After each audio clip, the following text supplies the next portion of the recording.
Hello, ladies and gentlemen. Hope you're all having a great and wonderful day. Well, considering the fact that there is very low news today, probably due to Labor Day weekend, I'm going to end up doing something more fun, something that I enjoy.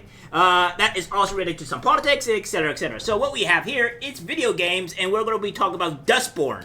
Now, Dustborn here is what the company called the wokest game ever. And it really holds true to that. Now, I understand that this is about a week old, so I can see if some people already watched it. But for my viewers, they may not have seen this. They may be into the gaming field. Well, what we have here is the wokest game ever, Dustborn, has abysmal player numbers on release day. This is on April 20th. It says Red Thread Games recently released game Dustborn, which has been described as the wokest game ever, has not even hit over 100 concurrent players on its release day. In fact, guys, it still hasn't hit 100 concurrent viewers, even after a week afterwards, and it's only declining, and I think the only people that are actually watching it is, the actual 1% that cares about this game, and two, some people that are actually playing the game to review it. So, there's that. So, this is what we're talking about with this game. This game is absolutely horrible, and as you can see here, from when this article was released, this game had 72 peak viewers, 72 peak, and so far it hasn't gone past that. We also have this here. Dustborn let me smash fascists and flirt with my situationship on a road trip across America. I'm going to tell you this, ladies. And men as well.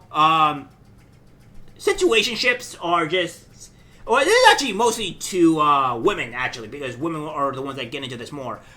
Ladies, if you're in a situationship, the man is using you. He doesn't actually want to date you. He doesn't want to be a part of your life. He's just using you until he finds somebody else. So I'll put that there. This is slightly into the men's world, but yeah, this is all terrible. This is all god-awful. Like, don't be in situationships. If you sing yourself in your situationship, or you think it's a thing, get out of it, ladies, because you're just being used. Just a little thought from a man, all right?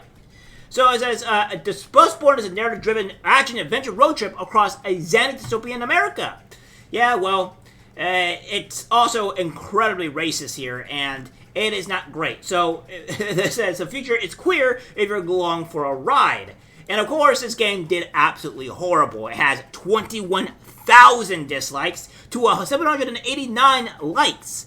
So yeah, it's not doing too great here. And if we go onto my Steam, onto our Steam charts here from SteamDB, we have this here where its max all-time peak is 83, and players right now is 38 that are playing it, and currently 41 are only playing it with us a 24-hour peak. So, I don't know about you guys, but this game seems pretty bloody abysmal. And then we have this here, too. Again, from That Dark Place, saying, woke media attempt to convince gamers to buy Dustborn is not working. Numerous woke gaming and media outlets are attempting to convince gamers to purchase Red Thread Games' radical left-wing political adventure game Dustborn. However, it appears to be having no effect whatsoever, as gamers have outright rejected the game. Well, it's incredibly woke, and I'm going to show you guys exactly how bad and how woke it is. Carly Velocity over a Games Radar explains the game's story. Dustborn is first and foremost a visual novel of sorts, where you play as Pax, who teams up with a group of friends and strangers to deliver a valuable package across the Republic of America to a resistance movement in Canada while pretending to be touring a punk band called the Dustborn. All this is to hopefully be free of the oppression and danger of a fascist broken America.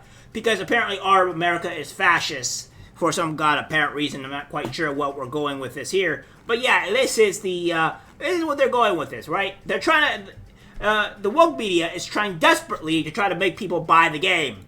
And we have this here from That Dark Place yet again, saying, Dustborn developer appears to confirm game features stolen assets, disparages men, and threatens to push gay agenda in video games. You can't make this up, man. You can't make this up. As it's following Dustborn's catastrophic launch, One of the game's developers who uses the name Thea Berg appeared to confirm the game used stolen assets from Grand Theft Auto, disparaged men, and threatened to push the gay agenda in video games. It says he continues to say here, following the game's release, as initially reported at SmashJT.com, ex-user Hey Slick That's Me accused Dustborn and its developer Red Thread Games of ripping off assets from Grand Theft Auto Online. Hey Slick That's posted said this new Dustborn game has ripped off a GTA Online, copying the apartment layout, one-to-one paintings, TV rooms, and even the small garden are in the same locations. That's wild, guys. That is absolutely wild here. Here are extra 8 plus H2 screenshots since the previous ones were lower quality. I took them from old videos since it's quite old interior. Oh my god. This is absolutely horrific. Horrific, I say. And then it said, again, you have here from Thea Berg said, men as a concept was cooked, and men are the weakest link, truly. And then this person goes on to continue to say, I will put knitting men and sexy non-binary peeps in your video game, and I will never stop. Be afraid, I come not in peace. She continues to go on and say, wow, do not read the comments on the Goodbye Volcano High trailer on YouTube. Man, sometime in the future, gamers might realize that everything isn't made to cater specifically to you, and that's okay. Personally, can't wait to fulfill my dream of being a gay dinosaur. Okay, you're already a psychopath, and 50% of gamers are women, by the way. Well, that's great, but again, this is all complete insanity. Of course, we have Grum saying here, the company at Red Thread Games looks to be funding multiple games through the use of these government grants. The games do not make money, as you can see from the Steam charts below for their prior games, Dreamfall chapters and Drogon, right? So, it goes on to say, their existence seems to be dependent on repeated grants, waste of taxpayer money that fund games that fail over and over. Again, he continues to say, the company seems to be grifting off EU taxpayers' money, which are awarded in part on ESG criteria. Remember when people denied ESG grants for indies existed and called everyone a conspiracy theorist? The Norwegian Film Institute focuses on productions where the percentage of women in key roles and as a factor. And their latest project, Sabarb, I apologize if I've mispronounced that, guys, has received nearly 11 million kroner so far, which is 1 million USD, 150 euro more than the Euro Credit Program. So yeah, you can see this here. It's not like he's lying here, guys. Grimes is great at exposing these gamer type stuff, so I just let him do all the work here, and I do the reporting of the extra stuff that he says. And of course, and it's just quite awful. And then we have this here from Savvy Artist. She goes on to say here that you learned the game Bully, so or the one of the attack moves or what have you called Bully. And here are some of them. Like for instance, this one here. Fellow you're with, the black kid, dresses like a writer. Does he know anything? You are racist. Fellow you're with. It's like, this is just stupid. You are racist, yes, because when you don't know a person's name, you're probably going to use their race or something to kind of identify or understand who you're talking about, because, I don't know, I'm going to do it. I'm going to say that black kid over there said this or this, because I don't know his name, or that curly-haired kid over there. Like, you're going to use something that you see as an appearance to try to identify what that person is, because, I mean, that's just kind of reality. I mean, I don't see where the problem with this. And of course, they're calling it being a racist. And of course, some of them we have here is cancel. We've learned how to cancel someone. Cancel will allow us to isolate people from their friends and compatriots. In battle, this could be a useful tool against enemies. So I like how they just outright say that, like, oh, by the way, you can use this ability to pretty much isolate people from their friends and and make them angry at each other, and then ruin entire friendship that could have been ruined in the beginning. Like, that's not making you good. That's making you a bad person.